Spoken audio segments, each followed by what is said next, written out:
semuanya, apa kabar? Saya Lia Zakia, saya profesional perubahan iklim. Saat ini saya bekerja di Universitas Indonesia sebagai peneliti di bidang perubahan iklim dan juga pembangunan berkelanjutan. Saya dulu sempat dilatih oleh Bapak Al Gore, mantan Wakil Presiden Amerika Serikat, tentang komunikasi perubahan iklim. Saya juga sempat mengajar di salah satu universitas di Jakarta. Saya juga baru saja menyelesaikan tugas di kantor utusan khusus Presiden untuk pengendalian perubahan iklim. Latar belakang studi saya bisnis dan ekonomi. Banyak teman saya yang tanya, kenapa sih Lia kerja untuk perubahan iklim? Apa sih itu perubahan iklim? Why do you care so much? Mungkin saya bisa cerita dikit ya, awal mulanya saya tertarik di bidang ini. Awal tahun 2000-an gitu kan, dapat banyak informasi dari teman-teman atau dari koran tentang perubahan iklim. Dan saya berpikir bahwa wow, ini ada masalah global yang sangat besar dan memberi dampak pada kita semua. Pada tahun 1988, World Meteorological Organization kan sudah mengingatkan negara-negara di dunia ini bahwa ada peningkatan emisi gas rumah kaca yang disebabkan oleh kegiatan manusia yang banyak mengeluarkan emisi.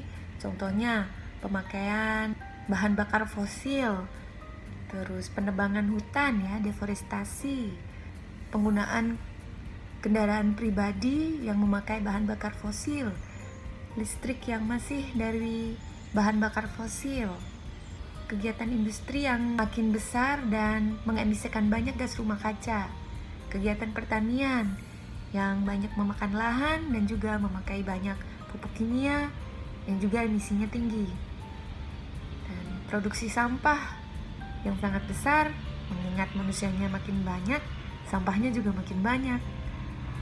Nah, itu adalah hal-hal yang membuat emisi gas rumah kaca di dunia ini makin meningkat. Nah, kegiatan-kegiatan tersebut itu tidak lepas dari perilaku manusia. Nah, itu yang bikin saya tertarik. Karena sebenarnya perubahan iklim itu adalah masalah perilaku. Sehingga solusinya adalah mengubah perilaku tersebut. Masalahnya, sejak Earth Summit tahun 1992 hingga saat ini, perilakunya juga belum berubah seperti yang kita harapkan. Tapi saya berpikir, ini sepertinya saya bisa melakukan sesuatu, tapi apa ya gitu. Karena kan waktu itu ngerasa bahwa jurusan ekonomi dan bisnis ya nanti kerjanya kalau nggak bikin usaha sendiri atau ke bank atau ke perusahaan multinasional gitu. Sempet ditawari oleh satu perusahaan multinasional pada waktu belum lulus. Cuman akhirnya saya decline waktu itu karena mungkin masih merasa belum sreg dan ingin mencari jati diri. Zaman dulu kan anak-anak masih galau.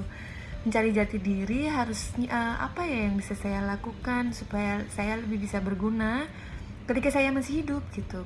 Tapi ketika saya makin ketemu banyak orang, kemudian ketemu dengan beberapa teman yang memang kerjanya di perubahan iklim gitu, dan background mereka itu bukan IPA semuanya gitu ya, ada yang ekonomis, kemudian ada yang communication, macem-macem. Jadi itu langsung ting ting ting ting ting gitu kan, gimana ting ting, langsung ada ide, oh wow, oke, jadi aku bisa nih sebenarnya masuk ke sini. Cuman pada saat itu mungkin ada barrier to entry ya, karena nggak ngerti harus mulai dari mana. So ketika saya waktu itu masih kerja untuk untuk NGO di bidang pendidikan, saya berkesempatan untuk melanjutkan kuliah saya sambil kerja gitu kan ya, di sekolah PR di Jakarta. Dan akhirnya saya ambil master tesisnya adalah Climate Change Communication, komunikasi perubahan iklim. Karena moto saya adalah ada niat, ada jalan. Saya sudah berniat untuk memiliki misi hidup, berkontribusi terhadap isu perubahan iklim, supaya bisa menjadi bagian dari solusi. Salah satu cara untuk menjalankan misi tersebut adalah berkarir di perubahan iklim dan juga terus mencari cara-cara supaya bisa mengajak orang lain agar lebih tahu, mau, dan mampu melakukan aksi-aksi perubahan iklim. Puji syukur hingga saat ini saya sudah banyak belajar sekali dari karir yang saya pilih ketika saya bekerja di kantor utusan khusus Presiden untuk pengendalian perubahan iklim.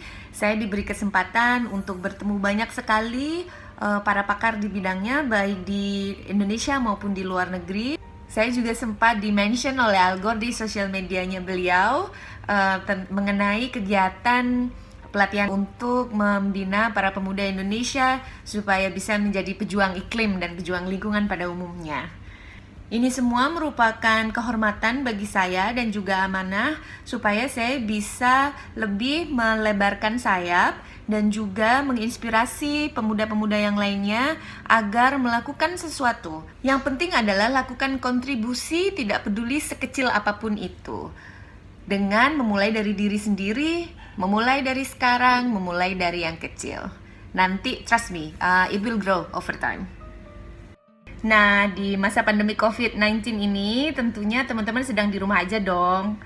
Saya di sini ingin berbagi tips bagaimana caranya supaya kita bisa menjadi pejuang lingkungan meskipun sedang di rumah aja. Yang pertama, hemat listrik. Apa aja yang bisa kita hemat? Misalkan nih, matikan lampu ketika siang hari. Kadang kita suka lupa kan? Supaya buka tirainya supaya matahari bisa masuk. Terus yang biasa pakai AC atau pakai kipas angin bisa juga dimatikan sementara dan dibuka jendelanya supaya udara bisa masuk. Cabut colokan yang tidak dipakai, matikan laptop yang tidak dipakai, taruh HP dalam posisi flight mode, dan buat cewek-cewek yang suka ngeringin rambut pakai hair dryer, sekali-kali coba deh keringin rambut secara alami. Yang kedua, ini dua, hemat air. Ketika cuci piring, aliran airnya kecil-kecil aja, sama bersihnya kok. Terus bagi yang muslim, wudunya juga aliran airnya kecil aja, nggak perlu kayak air terjun gitu. Terus mandi saya sih sehari sekali mumpung lagi di rumah aja, hehe. Ketiga, hemat gas. Yang hobi masak, masaknya sehari sekali aja atau sekali dalam beberapa hari aja. Sekali masak lumayan banyak untuk beberapa porsi, terus disimpan di kulkas. Nanti jika dibutuhkan tinggal dipanasin, jadi nggak capek juga. Dan juga lebih dikit nyuci piringnya, dan juga hemat gasnya kan. Yang keempat, bener nggak? Keempat nggak? Empat kata kelima. Grow your own vegetables. Menanam tanaman buah dan sayur di rumah kita sendiri atau di kos atau di apartemen itu adalah sesuatu yang sangat membahagiakan. Ini saya punya kangkung, bayam merah, ada pepaya, ada semangka, ada bawang, macam-macam deh. Jadi selain ini bagus untuk lingkungan, ini juga bagus untuk kita karena ini semua organik tanpa disemprot pestisida dan hal-hal yang lainnya, dan juga ini bisa membantu dalam ketahanan pangan kita. Nah, bagi yang suka gardening, sekalian deh bikin komposter. Gampang kok caranya, nanti tinggal cari tahu aja online, banyak sekali informasi. Tapi kan ada yang nanya, aduh ribet banget sih, kenapa? Apa untungnya buat saya? Repot dikit tapi untungnya banyak. Yang pertama, bisa dapat pupuk kompos gratis setelah beberapa minggu. Terus yang kedua, bisa membantu mengurangi sampah yang akhirnya lari ke TPA. Jadi Anda sangat berkontribusi buat lingkungan. Yang kelima, banyak baca tentang lingkungan. Informasi online sangat banyak sekali. Banyak baca buku juga, film dokumentari tentang lingkungan. Join organisasi lingkungan secara online, banyak sekali ngobrol dengan teman-teman yang kerja di lingkungan. Jadi istilahnya menambah banyak pengetahuan tentang lingkungan atau perubahan iklim supaya teman-teman bisa lebih sadar, lebih tahu, dan akhirnya mau beraksi dan juga mampu melaksanakan aksi ya. Tahu, mau, dan mampu. Mumpung kalian lebih punya banyak waktu, jadi kenapa tidak melakukan sesuatu yang berfaedah? Karena perubahan iklim ini juga krisis guys. Beda tapi sama dengan COVID-19 ini. Hanya karena perubahan iklim ini sifatnya tidak menerkam di depan mata begini seperti COVID sekarang ini, bukan berarti itu bisa diremehkan. Perubahan iklim sudah memakan, sedang dan akan memakan lebih banyak korban lagi, baik nyawa maupun ekonomi, infrastruktur dan yang lain-lain untuk kedepannya. So kita harus membekali diri supaya kita bisa menyelesaikan krisis demi krisis yang dihadapi oleh dunia ini. Luangkan waktu diam sejenak. baik di pagi hari maupun malam menjelang tidur. Tidak nonton TV, tidak dengerin musik, tidak ngapa-ngapain. Hanya duduk, diam, tarik napas panjang secara teratur. Kita gunakan waktu ini untuk kontemplasi sambil memperhatikan apa yang melewati pikiran kita. Perhatikan saja tanpa menghakimi.